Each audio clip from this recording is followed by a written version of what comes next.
सितम का शिकार गुजर बकरवाल पढ़े लिखे बच्चों को बनाया गया जब इंटर डिस्ट्रिक्ट का बैन कर दिया गया।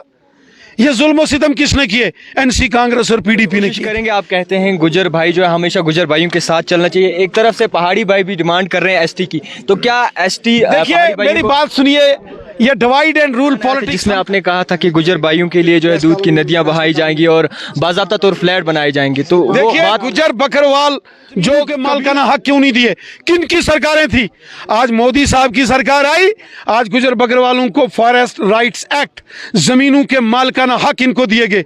जिस जिस जमीन पर गुजर बकरवाल बैठा है उसको उसका मालिकाना हक। एक 6 बजे एक मीटिंग बुलाई गई है एलजी मनोज सिन्हा की जानिब से, जिनमें तमाम पार्टीज के सदर को जो है बुलाया गया है, उसके साथ साथ आपका नाम भी जो है दर्ज है। क्या कुछ मीटिंग में होने जा रहा है, क्या आप इस बारे में बता सकते हैं? इस वक्त हमारे साथ बीजेपी के चीफ रविंदर रैना साहब जुड़े और आज इनका दौरा जो है फकीर गुजरी में था और यहाँ के लोगों से मिले, यहाँ पे गुजर अवाम से मिले। रविंदर रैना जी, सबसे पहले आपसे समझने की कोशिश करेंगे, आज फकीर गुजरी का दौरा था, घाटी के लगातार आप चक्कर काट रहे हैं, तो आज फकीर गुजरी के लोग जो थे उन्होंने कई तरह आपके पास डिमांड रखी, किस तरीके से देखते हैं आप? ये जो कश्मीर के अंदर हमारा श्रीनगर शहर है, श्रीनगर शहर के ऊपर सामने पहाड़ में हारवन के एरिया में एक खूबसूरत वादी है जिसे फकीर गुजरी के नाम से जाना जाता है और यहाँ ज़्यादातर गुजर बकरवाल लोग रहते हैं, शेड्यूल ट्राइब्स कम्युनिटी के, और ये बड़े वतन परस्त लोग हैं।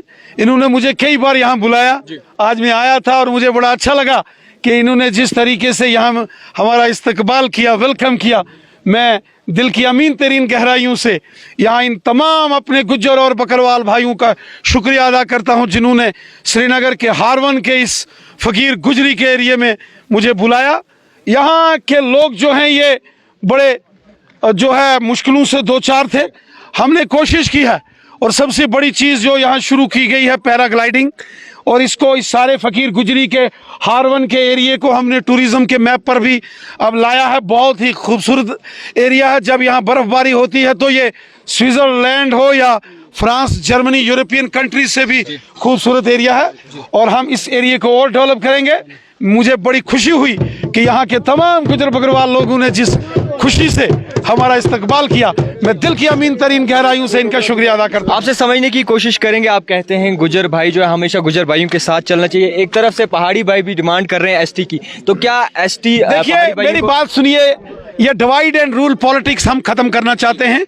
गुज्जर और बकरवाल ये भाई भाई हैं, हम सब भाई हैं, एक माँ के बेटे हैं, कोई हम अलग अलग नहीं हैं, हम सब एक हैं। और मोदी साहब का नारा है सबका साथ, सबका विकास, सबका विश्वास, सब हमारे हैं, कोई पराया नहीं है। पहाड़ी भाइयों को एसटी मिलेगी? मैं कहता हूँ हर एक को हक मिलेगा, हर एक को उसका हक मिलना चाहिए। सारे हमारे भाई हैं, सब हम भाई भाई हैं, कोई अलग नहीं है। सर, आपका एक बयान आया था जिसमें आपने कहा था कि गुजर भाइयों के लिए जो है दूध की नदियां बहाई जाएंगी और बाज़ाब्ता तौर फ्लैट बनाए जाएंगे, तो देखिए गुजर बकरवाल जो कबीला है 70 साल इनको यहाँ सताया गया है, जुल्म सितम और तशद्दुद का शिकार गुजर बकरवालों को बनाया गया है। मैं आपसे सवाल पूछता हूँ, पूरे हिंदुस्तान में फॉरेस्ट राइट्स एक्ट, जमीनों के मालिकाना हक शेड्यूल ट्राइब्स को दिए गए। जम्मू कश्मीर में शेड्यूल ट्राइब तो गुजर बकरवाल हैं और गुजर बकरवाल तो मुसलमान हैं सारे। 70 साल इनको जंगलों के अंदर रहने के, जमीनों के मालिकाना हक क्यों नहीं दिए? किन की सरकारें थी? आज मोदी साहब की सरकार आई, आज गुजर बकरवालों को फॉरेस्ट राइट्स एक्ट, जमीनों के मालिकाना हक इनको दिए गए।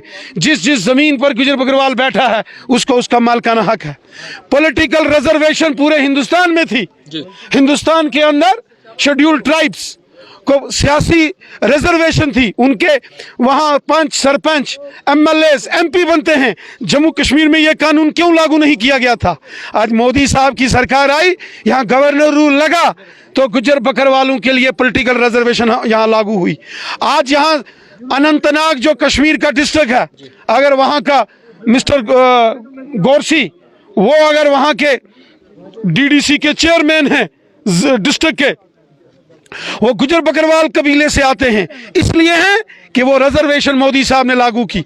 आज रजौरी के अंदर वहाँ गुजर और पुंछ के अंदर भी गुजर बकरवाल जो हैं वो डीडीसी के चेयरमैन हैं। ये मोदी साहब की देन है। आज गांव-गांव में 5 सरपंच, डीडीसी, बीडीसी ये पॉलिटिकल रिजर्वेशन से जो बने हैं, ये मोदी साहब की देन है। और तीसरा सबसे बड़ा जुल्म और सितम का शिकार गुजर बकरवाल पढ़े लिखे बच्चों को बनाया गया जब इंटर डिस्ट्रिक्ट का बैन कर दिया गया। ये जुल्म और सितम किसने किए? एनसी, कांग्रेस और पीडीपी ने किए थे। इसलिए आज मोदी साहब ने गांव में गरीब लोगों के मकान, फ्री राशन, आयुष्मान भारत के हेल्थ कार्ड, जो गरीब लोगों को 5-5 लाख, ई श्रम कार्ड, फ्री कोरोना को खत्म करने की वैक्सीन, गांव-गांव में सड़कें, स्कूल, हॉस्पिटल, ये मोदी साहब ने दिए हैं, जिसका फायदा यहाँ कश्मीर के आम लोग, जिसमें गुजर बकरवाल भी हैं, वो भी ले रहे हैं। सवाल जराये की तरफ से पता चल रहा है कि आज शाम को 6 बजे एक मीटिंग बुलाई गई है एलजी मनोज सिन्हा की जानिब से, जिनमें तमाम पार्टीज के सदर को जो है बुलाया गया है। उसके साथ साथ आपका नाम भी जो है दर्ज है। क्या कुछ मीटिंग में होने जा रहा है, क्या आप इस बारे में बता सकते हैं? देखिए, वो जब मीटिंग होगी, हमारे ऑनरेबल लेफ्टिनेंट गवर्नर साहब ने शाम 6 बजे मीटिंग कॉल की है। मुझे भी उसका इनविटेशन आया है। उस मीटिंग का एजेंडा क्या है, उसमें क्या क्या मौजू हैं, वो उसकी हमें कोई अभी जानकारी नहीं है। लेकिन इतना ज़रूर है कि शाम 6 बजे श्रीनगर राजभवन में ऑनरेबल लेफ्टिनेंट गवर्नर साहब ने हमें याद किया है, दावत पर बुलाया है। तो इस वक्त